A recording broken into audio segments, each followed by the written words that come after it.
Flosstube. I'm back and just want to thank everybody who's watching. If you're still out there, I saw that I got 4 whole thumbs up on my first video and a handful of comments, which, hey, I'll take what I can get, right? So I did ask in my first video what people wanted to see, and the 2 people who had an opinion said whip parade. So we're going to do a whip parade. The first thing I have to show, though, is my latest finish. And you may have seen it on Facebook or any of the bazillion other places I post things that I become ridiculously proud of. But this is Ink Circle's Bad Neighborhood from the Just Cross Stitch Halloween 2012 issue. Here he comes. He's on a spider. It's so cute. I absolutely love this. I stitched it on, I actually had the called for fabric, but all of the flosses and the buttons are from my stash. The little holder is actually a photo holder. It's got the little stick with a spiral on it, and you're supposed to put your picture in the spirals. But what I did is I squished that little stick in between the front and back of the ornament. So the back is this black fabric with orange spider webs. And then I used some actually black paracord for the edge, and I wrapped it around where it connects to the spider, so it kind of hides that, and put this little bow on because bows. And there he is. Makes me so happy. Sits on my desk. So, on to the whip parade. And the first thing I have is Shining Star by Samsara Designs. I started this in the summer of 2020, not 2000, summer of 2020, after a really good friend passed away unexpectedly from breast cancer. And she was the funniest, happiest person, and she loved holiday decorations. She actually crocheted the I'm going to say this wrong, amigurumi, I believe, the little tiny crocheted things that were just cute. And I don't know if this was her favorite Christmas carol or not, but this just makes me think of her. So it will always be Julia's piece. And here's my progress so far. Again, I believe I've swapped out at least a couple of the flosses. I know the green that I'm using for the words is not the one that is called for in the pattern, but it works. I like it, and that's all that matters. So there's that one. Next up is a little Russian kit that I started in the fall, winter of 2019 when our house was for sale. Here's this little guy. I cannot translate what the heck it is, so if you're looking for it, I don't know. There's the Russian, so go for it. Search for Harry Potter goblin who reads or something. I don't know. But I started this when our house was on the market and most of my stitching was packed away. So here's what I've got so far. Like I said, this was a 2019 start, and then the house sold, and I started a bunch of other things. And as you can see, he's gotten a little bit abandoned. He's still cute, and as a librarian, I feel obligated to finish him. So he will be finished someday.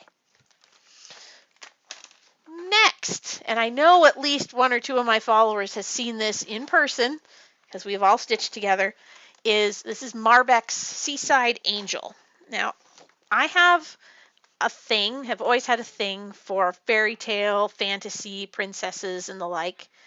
And these Marbeck Serendipity Designs angels have always looked to me like they don't need their wings or their halos, because I'm not an angel person.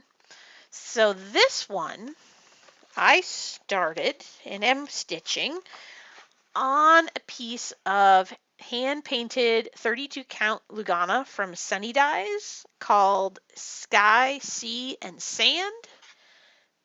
And here she is. As you can see, she will eventually look like she's walking on the beach. And I do not intend to stitch the wings or the halo. So that's pretty much the top of her right there. And that is the very bottom of her skirt. I wanted to make sure that I had it centered the way I wanted it. So there she is.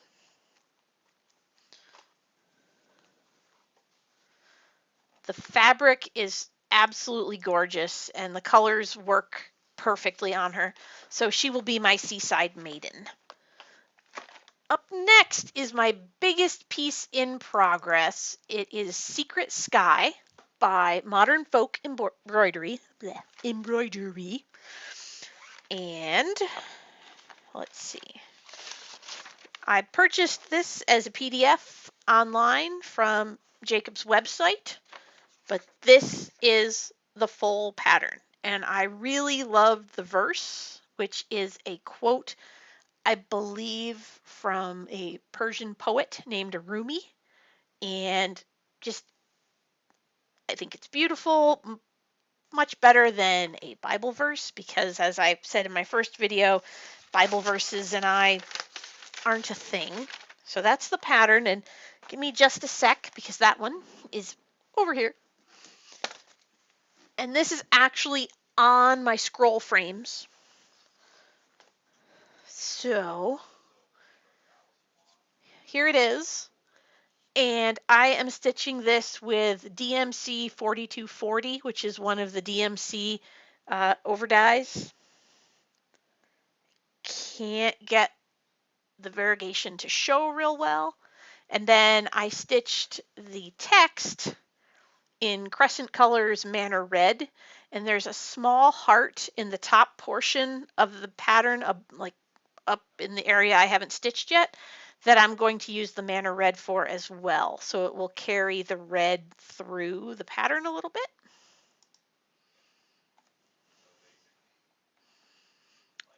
And let's see, what else have I got? So there's that one.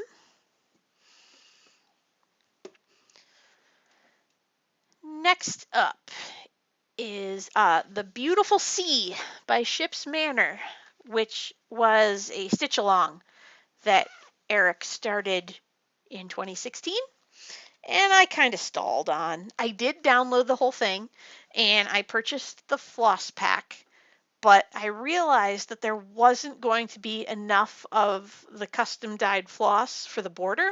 So I ordered a second skein from Eric, and it was just enough different that I'm trying to find creative ways to blend the border so it isn't too obvious that I've switched. But here's the start of what I've got. I also swapped out the color for the seahorse altogether because he's supposed to be the same color blue as the border. And again, because I wasn't sure if I'd have enough, I swapped in I believe it's a Weeks Dye Works Peacock, but I'm not sure.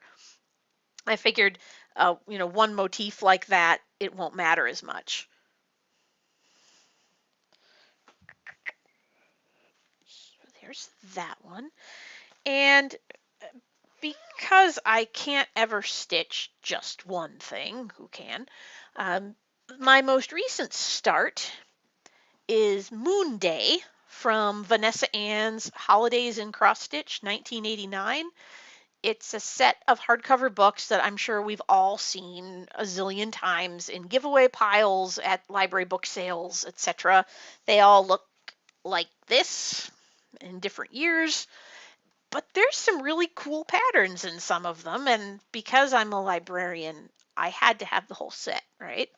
So this is the picture of the finish up there at the top with the moon going through the phases. And my start, I just really liked it. I also realized I have a bunch of moon and sky themed patterns, and I got a crazy plan to do a sky wall with a bunch of these finishes. The other one that I have is a Whispered by the Wind star maiden of some sort. So I'll get her out some other time because I haven't started her yet. But I found this piece, and I also found a little quilted piece at a local store that looks like the Big Dipper. So I thought, that would play in, but not be all stitching, just another needlecraft piece. So here is my stitched start on Moon Day. And this one I'm doing on 40 count black ink spot with all the called for DMC flosses. You can kind of see through it right now. I don't have anything dark to put behind it. So that's my whips. I don't have a lot. They just tend to be big. The small stuff I start and finish pretty quickly, like the little ink circles Halloween ornament there.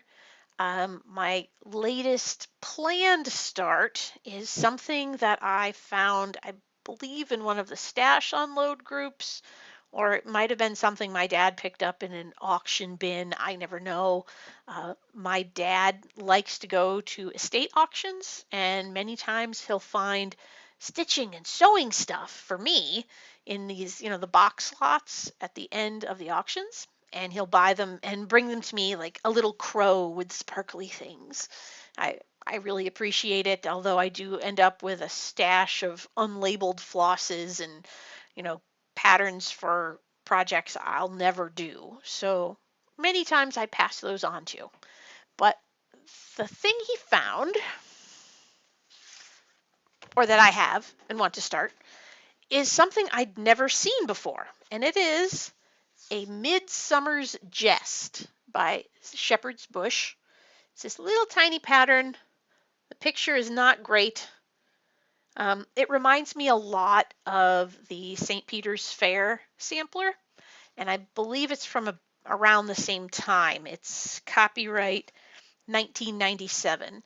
And I actually emailed the very nice ladies at Shepherd's Bush and asked them about it because it has oh, I know I'll say it wrong, Alvarezsois silks listed, and I couldn't find a good conversion chart. Some of the numbers I couldn't find listed anywhere. So I was going to ask, for good substitutes. And I got an email back from Tina, the designer, and she said, I don't know how you got a hold of that pattern. It's from a limited edition EGA class that they taught. So I have something rare, which is kind of exciting.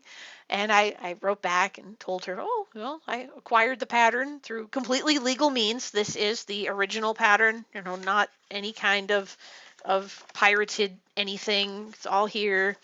So, that's okay. But obviously I don't have the kit supplies. And I said, oh, well, I guess I'll go through my stash and maybe find some old Vicki Clayton HDF silks to stitch it with and just enjoy it because it's super cute. And she wrote back and said, sounds great, enjoy, you're lucky to have it. And that was that. So that's going to be my next start because I don't have anything else to work on, right? And it does say if I stitch it on the 32 count fabric, which I do have, that the finished size is like 1.5 by 2 1/8. So it shouldn't take me too long to finish. I say now. But anyway, those are my whips. And I hope you all enjoyed seeing them. If you need information about any more of them or have any ideas, questions, thoughts, complaints, leave them below in the comments. And I'll see you later. Bye.